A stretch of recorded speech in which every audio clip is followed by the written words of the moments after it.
नमस्ते, मैं doctor Parveen homeopathic consultant YouTube channel पर आपका बहुत बहुत स्वागत करती हूँ और उम्मीद करती हूँ कि आप सभी अच्छे होंगे।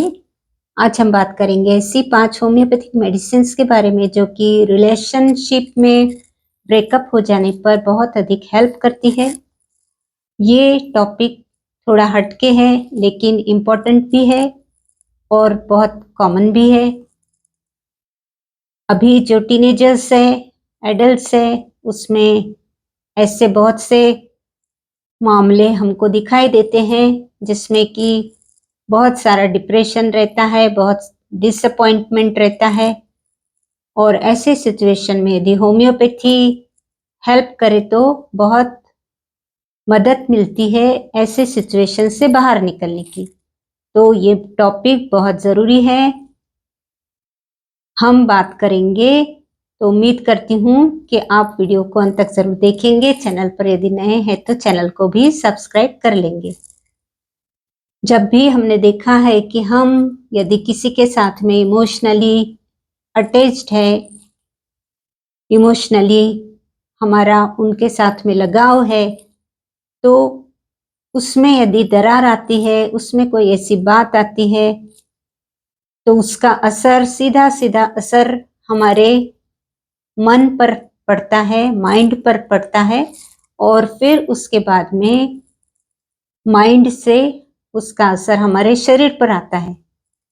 तो ऐसी सिचुएशन में होम्योपैथी बहुत हेल्प करती है। तो सबसे पहले हम देखेंगे, पहली मेडिसिन है इग्नेशिया। इग्नेशिया हमारा ये मेडिसिन ऐसी सिचुएशन में बहुत हेल्प करती है जहाँ की रिलेशनशिप में ब्रेकअप हो गया है, स्पेशली टीनेजर्स में जो लड़कियां होती है डिसअपॉइंट हो जाती है, डिप्रेस्ड हो जाती है और अपनी फीलिंग्स, अपने जो इमोशंस है उसको सप्रेस करके रखती है, किसी के साथ में शेयर नहीं करती, बहुत दुखी हो जाती है और उसके साथ साथ में उन्हें इंसोम्निया की प्रॉब्लम हो जाती है। मीन्स रात को नींद नहीं आती, रात को नींद भी नहीं आती और मेंटल स्ट्रेस बहुत अधिक रहता है। मेंटल स्ट्रेस बहुत अधिक रहने के कारण जो उनका रूटीन होता है, डेली रूटीन में भी वो बहुत ही डिस्टर्ब रहती है। तो ऐसी सिचुएशन में जहाँ पर व्यक्ति बहुत ही डिप्रेस्ड है, डिसअपॉइंट है, दुखी है, किसी के साथ में कोई बात को शेयर नहीं कर रहा है और नींद भी नहीं आती है और मेंटल स्ट्रेस बहुत अधिक है, तो ऐसी सिचुएशन में इग्नेशिया बहुत अच्छा काम करती है। दूसरी मेडिसिन है नेट्रम म्यूरेटिकम। नेट्रम म्यूरेटिकम ये मेडिसिन ओल्ड केस पर बहुत अच्छा काम करती है। जैसे कि ओल्ड केस मीन्स रिलेशनशिप में ब्रेकअप हो गया है, कई साल हो गए हैं, अलग हो गए हैं, बातचीत बंद है, कोई लेना देना नहीं है, फिर भी वो बात भूले नहीं, वो रिलेशनशिप में जो ब्रेकअप हुआ था उस बात को भूले नहीं और बार बार वो बात सामने आती है, बार बार वो परेशान करती है, दिमाग में आती है, निकलती नहीं। इस तरह की जो सिचुएशन होती है उससे बाहर निकलने के लिए नाइट्रामूर बहुत अधिक हेल्प करती है। नाइट्रामूर का जो पेशेंट होता है उसको हमेशा ही सर दर्द बना रहता है, इसके अलावा उसे एक्ने की प्रॉब्लम भी रहती है, वो किसी के साथ में अपनी प्रॉब्लम शेयर नहीं करता, बहुत ही रिजर्व टाइप का रहता है, अकेला रहना चाहता है और इसके बावजूद किसी ने उसे सिंपैथी दी, सहानुभूति, तो उसे बिल्कुल भी बर्दाश्त नहीं होता है। किसी ने यदि उसकी दुखती रग को छेड़ दिया तो वो बिल्कुल भी बर्दाश्त नहीं कर पाता है और अपनी प्रॉब्लम्स को सभी के साथ में शेयर भी नहीं करता और ना ही सहानुभूति चाहता है। तो ऐसे सिचुएशन में नाइट्रामूर बहुत अच्छा काम करती है।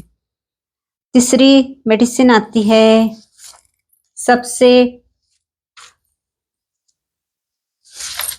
Sensitive person, sensitive female person के लिए पल्साटिल्ला।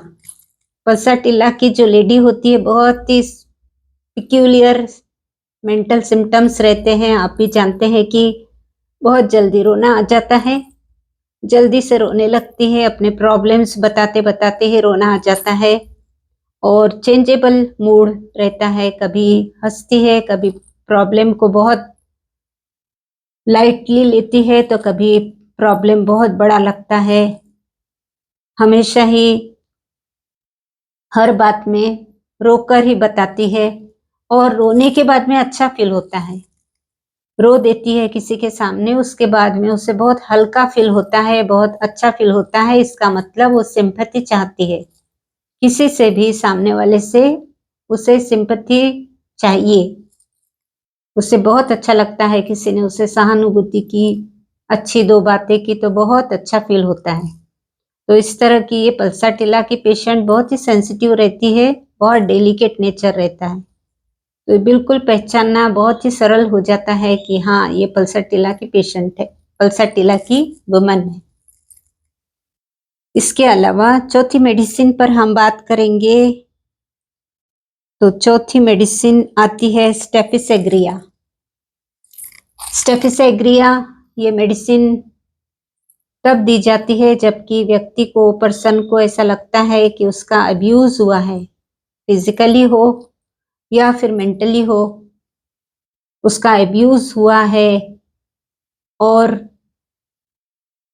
उसे उस बात का मन में बहुत अधिक गुस्सा रहता है, बहुत एंगर होता है, एंगर फील करता है अंदर से, बहुत अधिक गुस्सा रहता है उस पर्सन के बारे में जिससे उसका ब्रेकअप हुआ है, जिससे वो अलग हुआ है, उसको लेकर उसके मन में बहुत अधिक गुस्सा रहता है क्योंकि किसी ने उसे एब्यूज करके छोड़ा है, मेंटली और फिजिकली उसका एब्यूज हुआ है। तो ऐसी सिचुएशन में स्टेफिसेग्रिया 30 आप दे सकते हैं। ये मेडिसिन बहुत अच्छा काम करती है। इसके बाद में आती है सबसे इम्पोर्टेंट मेडिसिन ऑरमेट। ऑरमेट ये मेडिसिन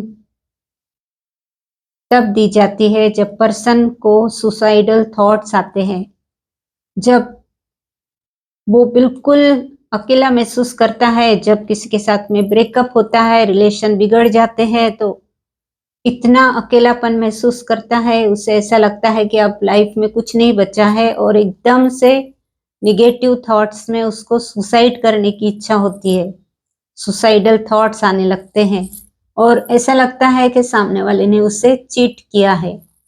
इस तरह की जब सिचुएशन आती है तो ऑरमेट काम करती है।